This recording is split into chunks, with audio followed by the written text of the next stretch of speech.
बहुत पुरानी बात है।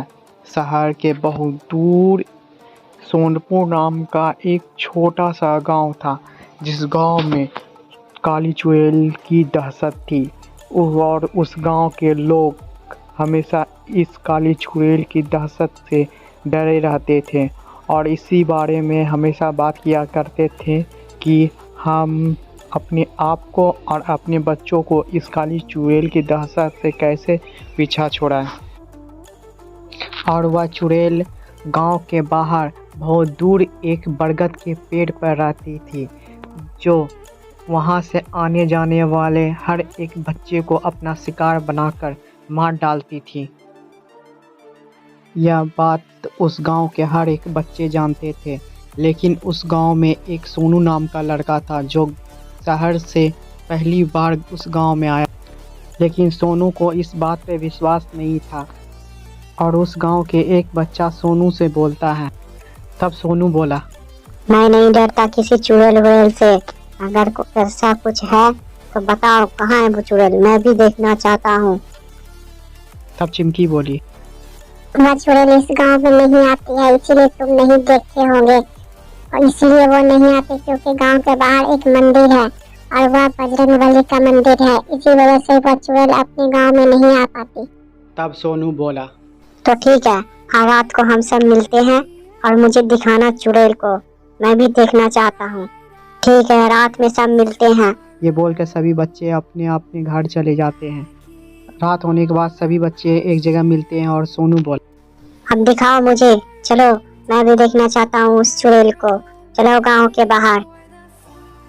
यह बोलकर सभी बच्चे गांव से बाहर की ओर जाने लगते हैं। सभी बच्चे गांव के बाहर उस एक खंडर के पास जाकर रुक जाते। सभी बच्चे मिलकर सोनू से बोलते हैं, हमें इस खंडर के अंदर जाना होगा। तब सोनू बोला, ठीक है, चलो चलो खंडर के अंदर चलते हैं, मैं भी तो देखूं इस चुड़ैल को। बोलकर सभी बच्चे खंडर में चले जाते हैं। वहां जाने के बाद बहुत देर उनका इंतजार करते हैं। 1 घंटे बीत जाते हैं, फिर धीरे धीरे 2 घंटे बीत जाते हैं, लेकिन उस चुड़ैल का कोई भी आवाज़ या वो कभी कहीं दिखाई नहीं देती है किसी को। बहुत देर रुकने के बाद वहाँ के बच्चे बोले, हमें चलना चाहिए यहाँ से, बहुत रात हो गई है। अगर ज्यादा देर रहे तो हम सब के पापा मम्मी को पता चल जाएगा कि हम सब कहाँ हैं। तभी सभी दोस्त बोले, हाँ सही बोल रहे हो, चलो बहुत रात हो गई है। तब ये बात सुनने के बाद सभी बच्चे वहाँ जाने लगते हैं। सभी बच्चे के साथ सोनू भी वहाँ से जाने लगता है। वहाँ उस खंडर से बाहर निकलने के बाद जाने लगते हैं। सभी बच्चे आगे चले जाते हैं। तभी उसे सबसे पीछे सोनू रहता है और तभी उसे कुछ सुनाई देता है। उसे समझ नहीं आता है कि आवाज़ क्या आ रही है। वो दौड़ के भागते भागते अपने दोस्त को आवाज़ देता है, लेकिन तब तक उसका दोस्त आगे निकल चुका था। जब उन दोस्त को अपने सोनू दोस्त की आवाज़ सुनाई दी तो वो सब रुक के बोलने लगा कि क्या हुआ, तुम चिल्ला क्यों रहे हो। तभी सोनू चुपचाप हो गया और बिना कुछ बताए उसके पीछे अपने घर जाने लगा।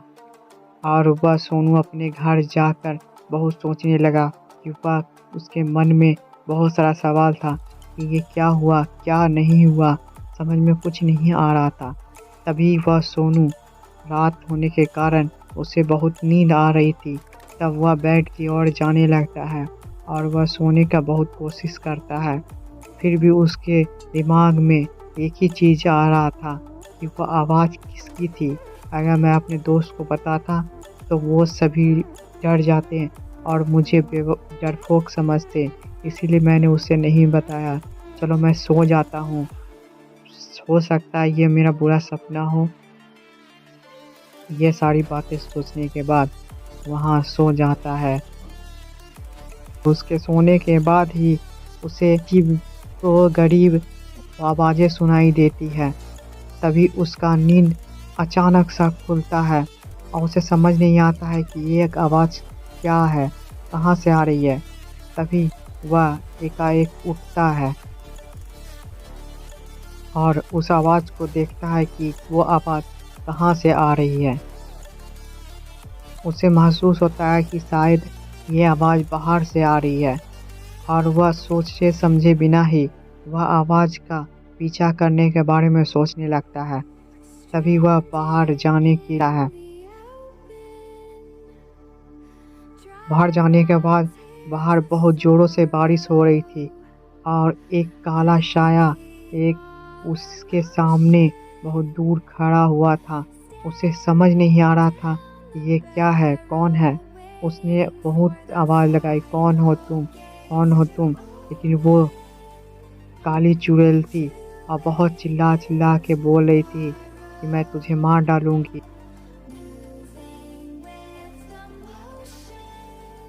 तभी उस काली चुड़ैल को देखते ही देखते सोनू उसके वश में आ जाता है। तभी उसे समझ नहीं आता है कि मेरे साथ क्या हो रहा है और वह धीरे धीरे उस चुड़ैल के नज़दीक और जाने लगता है। उस चुड़ैल के साथ उसके बरगद के पेड़ पर पहुंचने के बाद वो बोलती है, आज मैं तुझे खा जाऊंगी, मैं आज तुम्हें खा जाऊंगी। अचानक ही उसका नींद खुलता है। उसका जो वश में था वह अपने होश में आ जाता है। तभी वह इधर उधर देखने लगता है। तभी वह चुड़ैल को सामने पाकर समझ नहीं आता है और तभी चुड़ैल हमला कर देती है सोनू पर। जैसे ही चुड़ैल हमला करती है तभी अचानक सोनू का नींद टूट जाता है और वह देखता है कि यह सपना देख रहा था मैं। उसे समझ नहीं आता है।